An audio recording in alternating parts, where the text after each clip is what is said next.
So Kyle, you're from Montana. That's right. Where are you going to school? At the University of Chicago. Right, and you're studying advanced physics?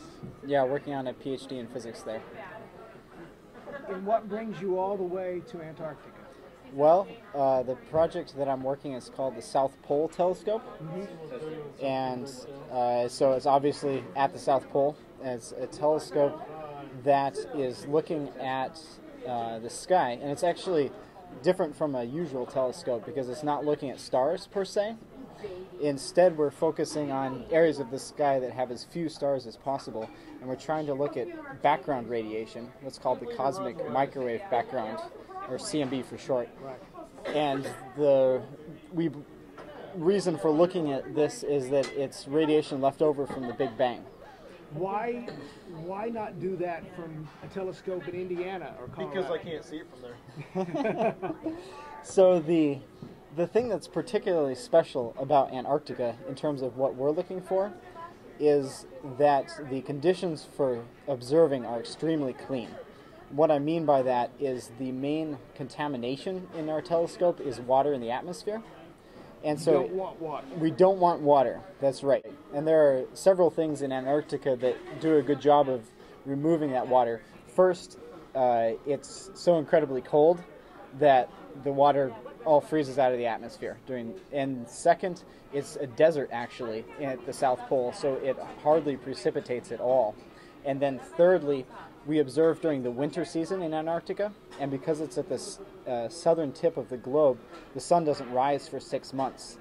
The reason this is beneficial is when the sun comes over the Earth, it heats up the atmosphere and churns it up. And when there's no sun rising for 6 months, you get extremely stable atmosphere that's very easy to remove. Basically, the stars don't twinkle at the Right. South Pole in the winter. That's because right. The air is so hot. How long are you going to be? You're going tomorrow. I'm on the same flight with you. Yep, flying out How tomorrow. long are you going to be down there? So I'll be down there for a little over a month until the middle of February. And you're going to take as many observations as possible? That's right. Actually, this season is kind of unusual in the fact that we're already observing, even though it's still summer. Usually we would still be dealing with various details that need to be fixed and taken care of. But things are going particularly well this year, so we'll be observing already. When you started doing your studies, did you ever think it would end up carrying you to the South Pole, or were you just thinking, I'm going to be doing normal astronomy and physics things? Yeah, not at all. Actually, so I knew I wanted to do physics starting in high school. Again, I got interested by reading some popular literature, and then in my undergrad, I thought I wanted to be a theorist for a while. And then once I got to graduate school, I realized that I was more excited about experimental physics. And then only then did I finally come to understand what cosmology was and what all of the exciting things they were doing in the South Pole were. And so it's only in the last couple of years that I realized that I would have an opportunity to come down to Antarctica. What is the big scientific question you're wanting to answer with the South Pole Telescope? There are several. And so I would say probably, well, the main real root question that we're looking at is, big questions. How did the universe come into existence? How has the universe evolved since the time of the Big Bang? Why have structures such as the galaxy, such as our planet, stars, things like that, how have they formed? Why have they formed?